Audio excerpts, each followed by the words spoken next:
এই হচ্ছে সিকিমের প্রধান ফটক, অর্থাৎ এই জায়গা থেকেই সিকিমে যাওয়ার রাস্তাটা শুরু।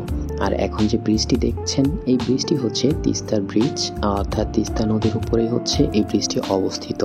তো ইতিমধ্যে আমরা আমাদের ডকুমেন্টসগুলো সিকিমের গেটের যে পুলিশ পাস রয়েছে সেখানে জমা দিয়েছিলাম, এবং সেখানে খানিকক্ষণ সময় শেষে আমরা আমাদের পাসপোর্ট অ্যান্ড ভিসা সব কিছু হাতে পেয়ে আমরা সিকিমের উদ্দেশ্যে আবার যাত্রা শুরু করি। সো আসসালামু আলাইকুম and welcome back to nomadic Asif. তো গাইস, একটি কথা সিকিমের ব্যাপারে না বললেই নয়। আপনারা জেনে থাকবেন যে সিকিম খুবই পরিষ্কার পরিচ্ছন্ন একটি শহর। প্রকৃতির নয়াভিরাম সৌন্দর্যে মোহিত এই সিকিম শহর। টানেল কিংবা আঁকাবাঁকা পথ সব কিছু পেরিয়ে আমরা যাত্রা শুরু করছি সিকিমের উদ্দেশ্যে। আপনাদেরকে বলে রাখি, সিকিমে যাওয়ার পথে আপনারা যে রাস্তার দুই ধারে সিকিমের যে সৌন্দর্য দেখবেন সেটি এক কথায় অসাধারণ। তবে যারা বাংলাদেশি পর্যটক রয়েছেন অবশ্যই মাথায় রাখবেন, কোনো ধরনের ময়লা আবর্জনা কিংবা কোনো ধরনের অনিয়ম আপনি যদি সিকিমে বসে করে থাকেন তাহলে সেখানে পুলিশ কিংবা থানায় বেশ কিছু জবাবদিহি আপনাকে অবশ্যই করতে পারে, এবং সেই সাথে আপনার জরিমানা থেকে শুরু করে জেল পর্যন্তও হয়ে যেতে পারে। সো এই বিষয়ে অবশ্যই আপনাদেরকে খেয়াল রাখতে হবে। আর এই মুহূর্তে আমরা চলে আসলাম সিকিমের বড় স্টেশনে, অর্থাৎ ট্যাক্সি স্টেশন। এই জায়গাটাতে আমরা নেমে দেন এইখান থেকে শহরের উদ্দেশ্যে যাওয়ার জন্য আমাদেরকে আলাদা ট্যাক্সি ভাড়া করতে হবে। তো আমরা যেখানে গিয়েছিলাম সেই হোটেলে জনপ্রতি 50 রুপি করে আমরা সাধারণত ট্যাক্সি নিয়েছিলাম। তবে এই বিষয়টি বেশ অবাক করেছে, অর্থাৎ বাইরে থেকে আসা গাড়িগুলো শহরের মধ্যে প্রবেশ করতে দেওয়া হয় না। সো গাইজ, অবশেষে আমরা রুম নিয়েছি গ্যাংটকে আসার পরে।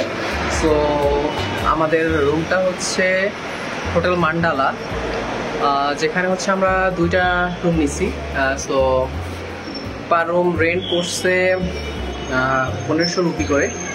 আর 1500 রুপির বিনিময়ে আমরা থাকবো টোটাল 1500 রুপি না, 1500 রুপির 3 জনের পড়বে, like that per person 500 rupee করে পড়বে। আর এই এরিয়াল ভিউটা।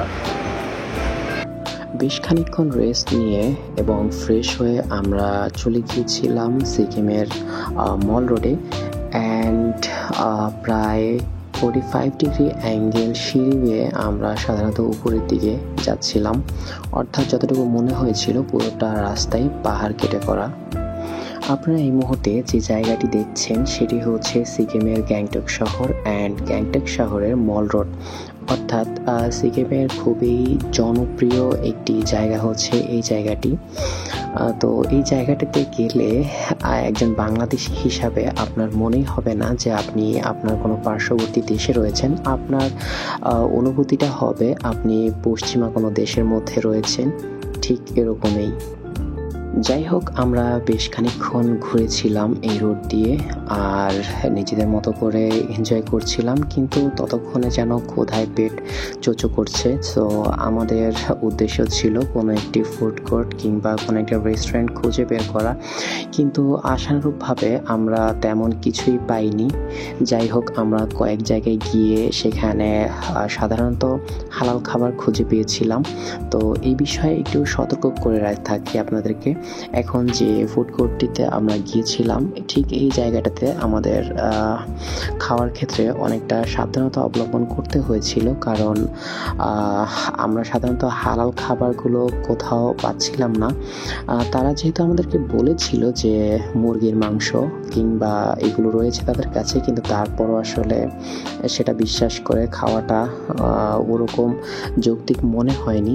সো সেই কারণে আমরা সাধারণত একটু অ্যাভয়েড করে রেস্টুরেন্টগুলো ইগনোর করে তারপরে যেখানে হালাল ফুডস রয়েছে আমরা সাধারণত সেখানে গিয়েছিলাম। তো এখন আমরা যে রেস্টুরেন্টটিতে রয়েছি সেই রেস্টুরেন্টটি বেসিক্যালি এখানে হালাল ফুড রয়েছে। তো যাই হোক, আমরা নিজেদের জন্য খাবার অর্ডার করেছি। আমাদের খাবার হিসাবে ছিল কর্ন ফ্রাইড রাইস তো এটাই আমাদের কাছে সব থেকে বেস্ট মনে হয়েছে ওই সময়ের জন্য, যেহেতু আমরা জার্নি করেছি। আর একটি দুঃখের কথা বলতে হয়, সেটা হচ্ছে কোনো ভাতের দোকান কিংবা বাঙালি কোনো রেস্টুরেন্ট আসলে আমরা সিকিমে ওইভাবে খুঁজে পাইনি। যাই হোক, সব ধরনের ফ্যাসিলিটিস মিলিয়ে বেসিক্যালি এই রেস্টুরেন্টটি ছিল, অ্যান্ড সব ধরনের খাবারই বেসিক্যালি এই রেস্টুরেন্টটিতে পেয়েছিলাম আমরা। তাই ঠিক এখানে আমরা খেতে আসি, অ্যান্ড খাওয়ার ফাঁকে আসলে এই ক্লিপগুলো নেওয়া। তবে কর্ন ফ্রাইড রাইসটি অত্যন্ত মজার ছিল আসলে, সবাই অনেক ভক্তি করেই খেতে পেরেছিলাম। অ্যান্ড এই হচ্ছে অবস্থা। আর একটা কথা বলতেই হয় যে পরিমাণও অনেক বেশি ছিল। যাই হোক, খাওয়া দাওয়া সেরে আবার বের হই।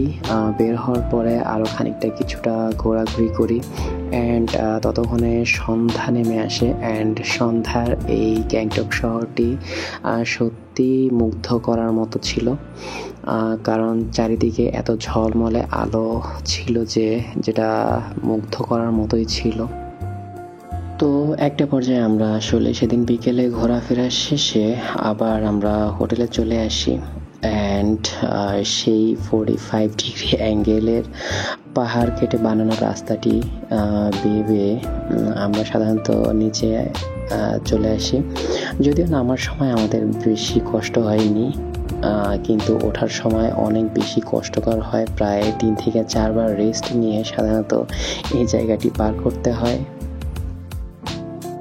তো অবশেষে আমরা নিচে চলে আসি, অ্যান্ড নিচে চলে এসে আমরা সাধারণত আমাদের হোটেলের দিকে আগাই।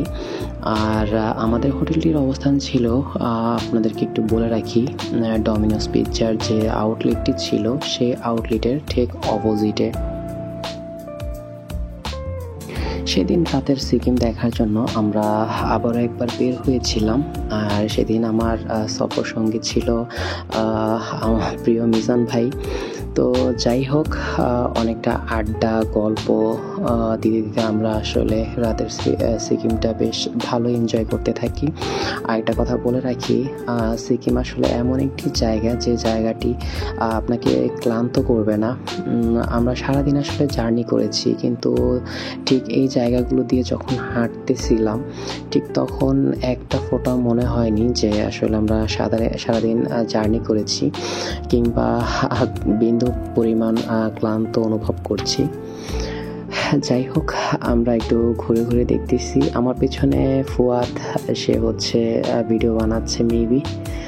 যাই হোক, আমার পাশে মিজান ভাই, আর এই হচ্ছে সামনের দিকটা।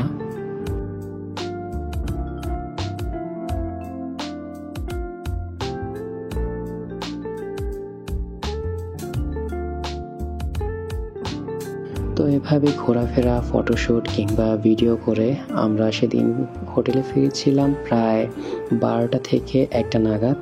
কারণ আমাদের এখন হোটেলে যেতে হবে, একটা আরামদায়ক ঘুম দিতে হবে, কারণ পরের দিন আমাদেরকে যেতে হবে লাচুংয়ের উদ্দেশ্যে। আর যেই টিকিট আমরা ইতিমধ্যে বুকিং করে রেখেছি। সো দেখা হবে কালকে সকালে ইনশাআল্লাহ। Good morning everyone. ইতিমধ্যে আমরা ঘুম থেকে উঠেছি, খুব ভোরে উঠেছি, অ্যান্ড আমাদের ব্যাগ লাগেজ সব কিছু গুছিয়ে নিয়েছি, কারণ আমরা এই মুহূর্তে চলে যাব লাচুংয়ে। অ্যান্ড লাচুংয়ে আমরা সাধারণত একদিন স্টে করব। যদিও লাচুংয়ে যাওয়ার যে ব্যাপারটা, আমরা আসলে একটা প্যাকেজ নিয়েছি লাচুংয়ের। তো সেই প্যাকেজ অনুসারে আমরা আসলে লাচুংয়ে গিয়ে স্টে করব, অ্যান্ড সেই প্যাকেজের আন্ডারেই সব কিছু থাকবে।